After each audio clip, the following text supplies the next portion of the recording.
Hello friends, welcome to Pebbles. நம்ம இன்னைக்கு ஆயுத பூஜைக்கு வந்து கொண்டைக்கடலை சுண்டல் செய்ய போறோம்.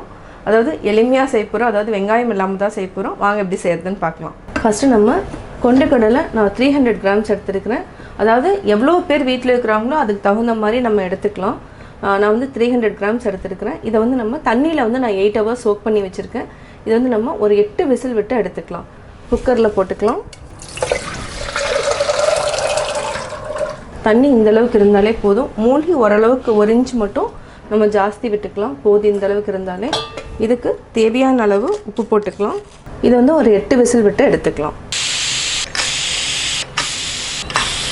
நம்ம குக்கரில் 8 விசில் விட்டு எடுத்துட்டோம். பார்த்திங்கன்னா நல்லா வெந்துருச்சு. இது நல்லா வெடிச்சிருச்சுனாவே நல்லா வெந்துருச்சுன்னு அர்த்தம். நல்லா வெந்துருச்சு. இப்போ நம்ம சுண்டல் வந்து தாளிச்சுக்கலாம்.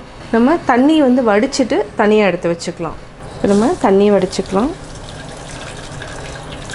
தண்ணியை நம்ம நல்லா வடித்து எடுத்துட்டோம். சுண்டலை தாளிச்சுக்கலாம். சுண்டல் தாளிக்கிறதுக்கு தேவையான பொருட்கள் நம்ம வெங்காயம் இல்லாமல் தான் தாளிக்க போகிறோம்.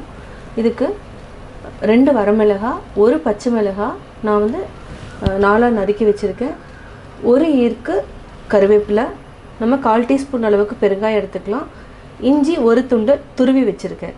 தேங்காயும் நம்ம ஒரு 1/4 மூடி அளவுக்கு துருவி வச்சுருக்கிறோம். இப்போ எப்படி செய்கிறதுன்னு பார்க்கலாம்.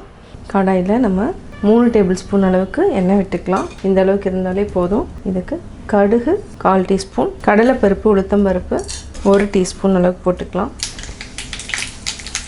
நல்லா பொரியிட்டோம். பொரிஞ்சதுக்கப்புறம் நம்ம வரமிளகாய், கருவேப்பிலை, பச்சை மிளகாய், இஞ்சி கூடவே நம்ம பெருங்காயத்தை ஆட் பண்ணிக்கலாம். இது நல்லா வாசம் வர வரைக்கும் வதக்கிட்டு நம்ம தேங்காயும் ஆட் பண்ணிக்கலாம். தேங்காய் லாஸ்ட்டில் போட்டோன்னா என்ன ஆகுனா, அதாவது ரொம்ப நேரம் வைக்க முடியாது, சுண்டல் கெட்டு போயிடும். கொஞ்சம் வதக்கிட்டிங்கன்னா கெடாமல் இருக்கும்.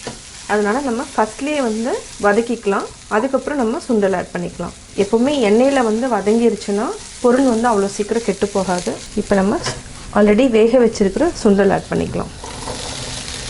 இதுலேயே உப்பு இருக்குது, அதனால் உப்பு ஆட் பண்ண வேண்டியதில்லை.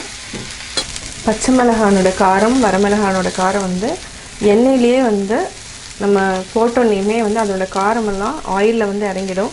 மிக்ஸ் பண்ணுறப்போ இந்த காரம் வந்து சுண்டல்லையும் கரெக்டாக வந்து ஈவன் ஆகிடும். இதை வந்து ஒரு 2 மினிட்ஸ் அளவுக்கு நம்ம மூடி வச்சுட்டோன்னா அந்த மசாலா எல்லாமே இறங்கிடும். ஒரு சிலருக்கு வந்து கரம் மசாலா வந்து பிடிக்குன்னா அது கூட ஆட் பண்ணிக்கலாம். 2 மினிட்ஸ் மட்டும் மூடி வச்சுட்டு அதுக்கப்புறம் ஆஃப் பண்ணிக்கலாம். 2 நிமிஷம் ஆயிடுச்சு. நல்லா பரட்டி விட்டுட்டு இப்போ நம்ம ஆஃப் பண்ணிக்கலாம். நெய்வேத்தியம் ரெடி ஆயாச்சு. சுவையான கொண்டைக்கடலை சுண்டல் ரெடி. நான் வெள்ளை கொண்டைக்கடலை சுண்டல் எப்படி செஞ்சேங்கிறத பார்த்தீங்க. கட்டாயம் உங்களுக்கு இந்த வீடியோ பிடிச்சிருக்கும். இந்த வீடியோ பிடிச்சதுன்னா லைக் பண்ணுங்கள், ஷேர் பண்ணுங்கள், கமெண்ட் பண்ணுங்கள். மறக்காமல் பெபிள்ஸ் தமிழ் சேனலையும் கோபி சுதா சேனலையும் சப்ஸ்கிரைப் பண்ணுங்கள்.